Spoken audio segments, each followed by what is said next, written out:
Speak Bollywood. Think Bollywood. All about Bollywood. Only on Be Tonight.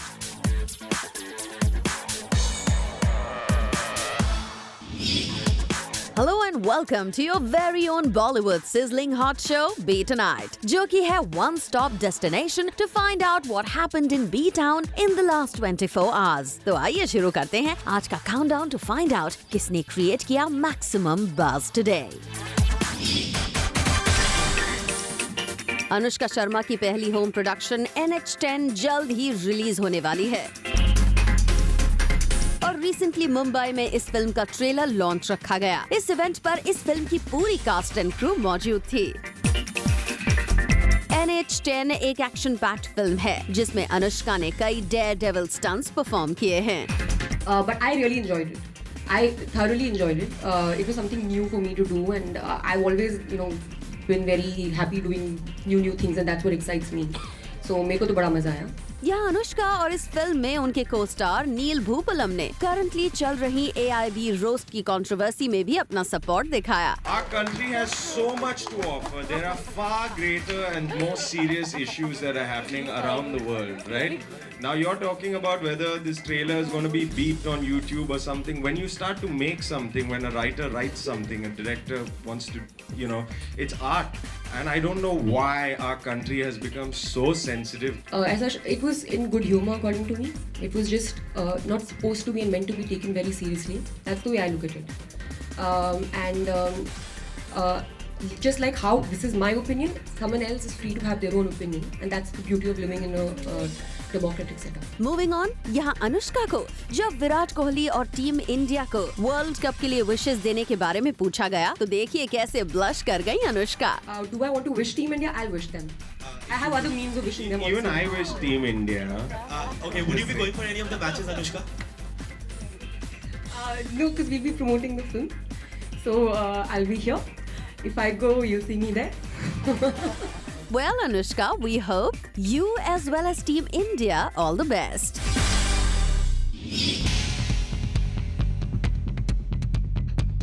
Countdown में आगे है अमिताभ की रिलीज से पहले अमिताभ बच्चन ने रखा फिल्म का ट्रायल शो. बिग बी के बुलावे पर रिलीज से एक दिन पहले उनकी फिल्म अमिताभ देखने पहुंचे कुछ खास मेहमान, जिनमें शामिल थे धनुष, इरफान खान और हुमा कुरैशी जैसे स्टार्स. इसके अलावा बच्चन साहब के फैमिली मेंबर्स जया बच्चन, अभिषेक बच्चन और ऐश्वर्या राय बच्चन. फिल्म देखकर बाहर निकले इरफान खान ने फिल्म की काफी तारीफ की.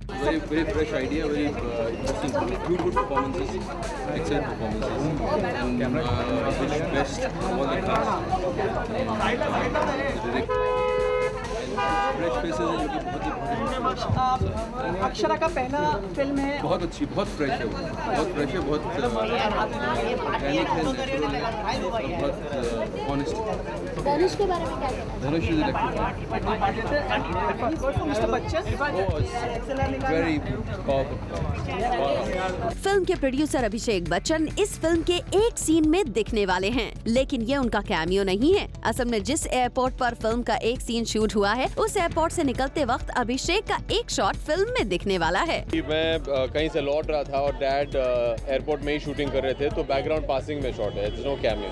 बिग बी इस मौके पर काफी एक्साइटेड दिखे और उनका कहना था कि अभिषेक के बर्थडे की वजह से ही उन्होंने अमिताभ का ट्रायल रखा है. जी जी जी, इसी के उपलक्ष्य में हमने आज ट्रायल रखा था. नहीं, कुछ नहीं. फिलहाल अमिताभ अब रिलीज हो चुकी है. अब इंतजार है तो बस इस फिल्म की बॉक्स ऑफिस रिपोर्ट का.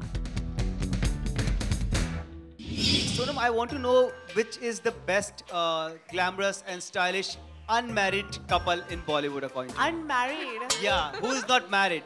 Who's not married? I don't know who's not married, who's a couple. कौन है सोनम के निशाने पर, रणबीर कटरीना या फिर Ranveer Deepika? Unmarried? Yeah, who is not married? Who's not married? I don't know who's not married, who's a couple. Who's not married, who's a couple. Sonam ये किसके on end of relationship का किस्सा छेड़ बैठी हैं? सोनम कपूर से रिसेंटली एक इवेंट में पूछा गया एक सीधा सवाल, लेकिन एक सीधे सवाल पर सोनम की तरफ से आया ऐसा जवाब जो खड़ा कर सकता है बवाल. I don't know who's not married, who's a couple. They don't actually say it. अगर अब भी आप नहीं समझ पाए तो जरा सोनम की ये बात एक बार फिर गौर से सुन लीजिए. I don't know who's not married, who's a couple. They don't actually say it. They don't actually say it.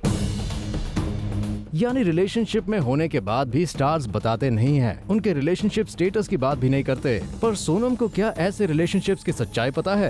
We know that, you know everything. I know everything, but honestly, like whoever have been couples, like even I don't know. भाई ये तो हद ही हो गई। सब पता भी है सोनम को, फिर भी बोलने से इतना घबरा रही हैं। पर डरते डरते ही सही, फिल्म फेयर के इस इवेंट पर सोनम ने as a most stylish couple of Bollywood Ranbir Katrina का नाम गिना ही दिया। Who's unmarried? A few couples. Ranbir, Katrina. Those are the only ones, right? Are they have they said that they're a couple? Because I'm so scared about saying that they are. बता दे कि सोनम से यहाँ पूछा गया था कि वो industry में किस अनमैरिड कपल को मानती हैं बॉलीवुड का द मोस्ट स्टाइलिश कपल, तो थोड़ा डरते डरते ही सही सोनम की जुबान से रणबीर कटरीना का नाम आया है। और सोनम की नजर में बॉलीवुड का मोस्ट स्टाइलिश कपल बनने की रेस में पीछे छूट गए हैं दीपिका पादुकोण एंड रणवीर सिंह। वेल, अब क्या सोनम ने जानबूझकर दीपिका का जिक्र अवॉइड किया या जानबूझकर रणबीर कटरीना को most stylish unmarried couple declare कर दिया? ये हम पता लगाकर जरूर बताएंगे।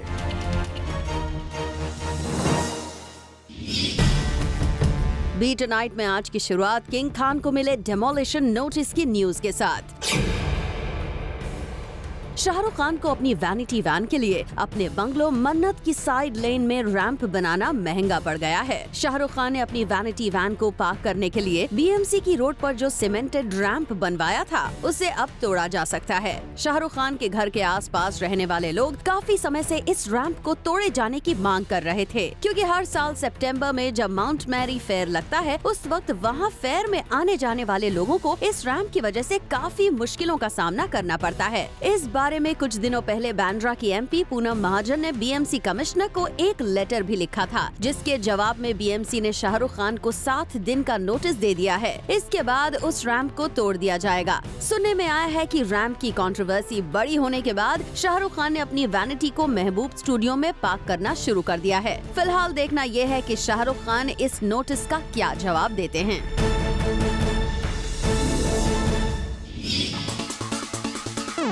सलमान खान हमेशा उनके परफॉर्मेंस के पहले रिहर्स करते हैं, पर अब the actor is trying some perfection skills. जी हां, सलमान ने रिपोर्टेडली इवेंट ऑर्गेनाइजर से कहा to give 15 minutes before each act of his to perfect himself. इतना ही नहीं, सलमान ने रिसेंटली जब अपने एक परफॉर्मेंस के लिए प्रैक्टिस शुरू की तो उसमें इतने एंग्रोस्ड हो गए that the organisers packed up at 8 AM in the morning.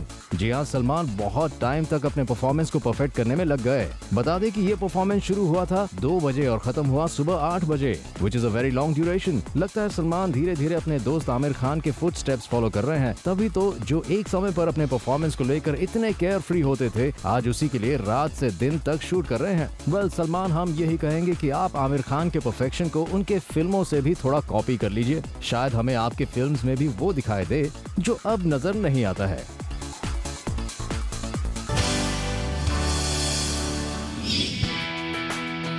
Big B अपनी फिल्म शमिताब को प्रमोट करने में कोई कसर नहीं छोड़ रहे हैं। बिग बी इस उम्र में भी एक दिन में कई इवेंट्स पर जाकर इस फिल्म को प्रमोट कर रहे हैं। और कल एक ऐसे ही इवेंट पर हमने बिग बी को आर बाल्की और अक्षरा हसन के साथ स्पॉट किया। ये मौका था मुंबई इंटरनेशनल मोटर शो की ओपनिंग का, और यहाँ पहुंचकर कार के शौकीन बिग बी काफी खुश नजर आए। साथ ही बिग बी ने यहाँ मौजूद लोगों को अपनी फिल्म शमिताब के बारे में बताया।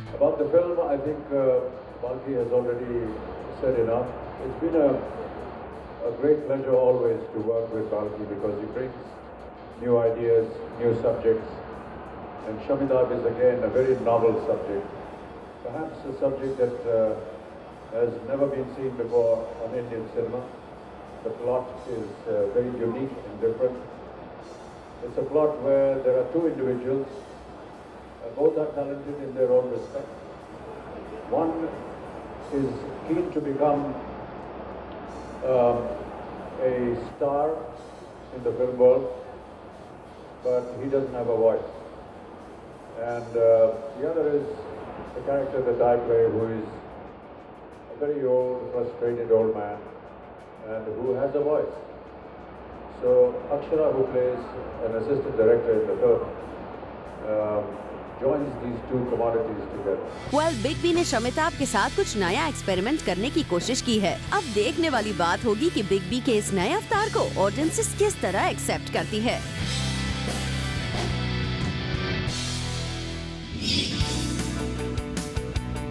Back to back box office debacles के बाद अब सुनने में आया है कि सैफ अली खान बहुत केयरफुली अपने अगले प्रोजेक्ट्स चूज कर रहे हैं। दरअसल हम शक्ल्स जैसी डिजास्टर फिल्म के बाद सैफ अब सेम मिस्टेक रिपीट नहीं करना चाहते and is trying to choose films that bring out the best in him. एक हसीना थी के बाद apparently Saif has now signed another thriller produced by Ramesh Taurani, जहां उनके साथ दिखाई देंगे साकिब सुलेम। इस फिल्म के फीमेल लीड के लिए जैकलिन फर्नांडिस का नाम सामने आया है। वेल, साफ है सैफ अली खान हम शक्ल्स के बाद बिगड़ी अपनी इमेज को सुधारने में लगे हुए हैं। ऐसे में वो अब ऐसी फिल्म्स की तलाश में है जो उन्हें उनकी पुरानी पहचान दिला सके। वेल, सैफ फिल्म हम शक्ल्स में आपको देखकर हम भी काफी चौंक गए थे। चलिए, देर आए दुरुस्त आए, एटलीस्ट आपको इस बात का पता चला कि आपको ऑडियंसेस किस अवतार में देखना चाहती हैं। सलमान खान के रियलिटी शो में जो भी स्ट्रगलर आता है वो रातों रात स्टार बन जाता है। जी हाँ, सनी लियोनी के बाद इस साल के wild card contestant Ali Quli Mirza को भी अब बॉलीवुड में अपना बिग ब्रेक मिला है। सोर्सेस की माने तो सलमान खान ने अली का नाम कबीर खान की अपकमिंग फिल्म बजरंगी भाईजान के लिए रेकमेंड किया है। Ali, who was last seen in Salman's good friend Kamal Sadana's role, might be seen again sharing screen space with Salman Khan and Kareena Kapoor in Bajrangi Bhaijaan. फिलहाल इस news पर कबीर या फिर सलमान ने कोई कॉन्फर्मेशन नहीं दिया है। प्रियंका चोपड़ा ने इंटरनेशनल सर्किट में अपने सिंगिंग का जलवा तो दिखाई दिया है और अब जल्द ही वो बॉलीवुड में भी अपने इस टैलेंट को फ्लॉन्ट करते दिखेंगी। जी हाँ, खबरों की माने तो प्रियंका जोया अख्तर की अपकमिंग फिल्म दिल धड़कने दो में अनुष्का शर्मा के लिए प्लेबैक करेंगी। Priyanka has sung the title track composed by Shankar Ehsaan Loy along with co-star Farhan Akhtar. And the duo will be seen lip-syncing to the song with Anushka. The song has been shot aboard the cruise liner that forms the backdrop of the film.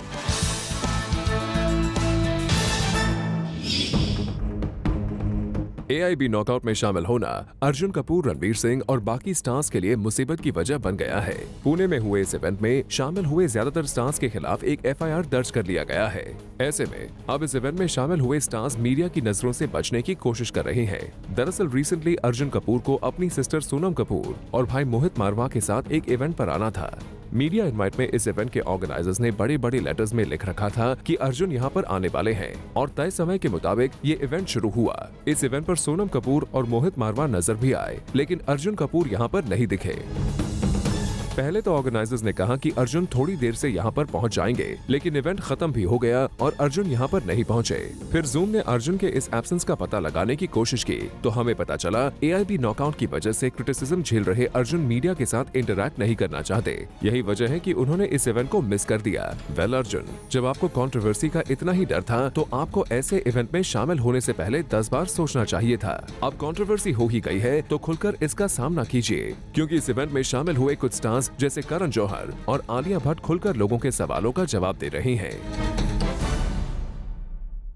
Welcome, Mr. Bachchan. Thank you so much for talking to us. Thank you for having me on your show. You know, you've spoken about the equation with Balki. You've done 3 films with him. And the best thing about him is his unique ideas, his creative thinking. Tell us about that equation. Balki has always been somebody that has thought differently. Yeah. He has different ideas of how to write a story, how to present it, how to challenge his artists that work in his film with different kind of roles, characters that they've never done before. And that's one of the most exciting things that that one experiences while working with him. Some creative people are not very open to ideas. Like you said about, when an interview I was reading, you said about how Balki is so open to ideas, feedback from you, and how you almost rewrote the script of Power because of the inputs that you gave him. Tell us about that. Balki is extremely receptive. He has a very intelligent mind, and most of the time he's correct. There's that odd moment when I bully him into doing something my way. But we always do both versions. You know, we'll say, let's do both, and in the final cut, we'll see what is appropriate. So yes, when he came with the idea of Power, well, obviously it was quite astonishing the way he narrated the thought for me, and I was wondering how they were able to do something and make me 13 years old. Then when the story progressed, I felt that maybe, you know, it was perhaps not going in the right direction. And we talked, we discussed, and he said, okay, let me think about it. And then he went home and said, you know, I've torn that script and I'm going to write another one. We also heard stories about how he very funnily narrates the script also. So we heard about how this Shamitab, he narrated an idea to you in your ears at a party. Is that true? That's bulky for you, you know. He comes across with some really crazy ideas. I wonder what he was drinking at that point. The song Pidli has really caught on. Tell us how that came about and how was it singing for Ilaiyaraaja? I mean, he's a genius himself. Yes, I've never sung in front of him. Okay, you haven't. And modern technology helps me do that. Yeah. I sang just a small portion of a song in Pa with him in a studio, but that's the only daring that I could do. Were you a wee bit nervous singing in front of him? No, very. That's why I never went in front of him. But the song itself is not just something that he wanted me to sing as an artist or as a singer, because I'm not a singer. There is a reason in the script why the song comes, why it has been given to me to sing it, and why I'm sitting on this wonderful seat that have been brought across with great effort. But yeah, since, you know, this little thing was here, I thought, yeah, might be we can use it as a mic. So we just improvised on the set. Before singing or shooting or before recording, do you ever do riyaz? Do you quickly practice at home? No. I don't know. I don't know all this. I just go in front of the mic and thankfully nobody's around and I don't want anybody around. It's a very self-conscious moment for me. And why self-conscious? Because, you know, I'm not a singer and I'm self-conscious. So don't ask me to sing right now for your program because I won't be able to do it. Thank you so much, Ms. Bachchan, for talking with us. It was a pleasure. Thank you. Thanks very much. So that's a wrap on today's show. But entertainment doesn't stop here, does it? तो अगर आप नहीं miss करना चाहते हैं entertainment news का कोई भी dose, then don't forget to watch Planet Bollywood News every day at 7 p.m. And Be Tonight will be back tomorrow with more exciting and latest gossip. Till then, glue yourself to Zoom, India's #1 Bollywood channel.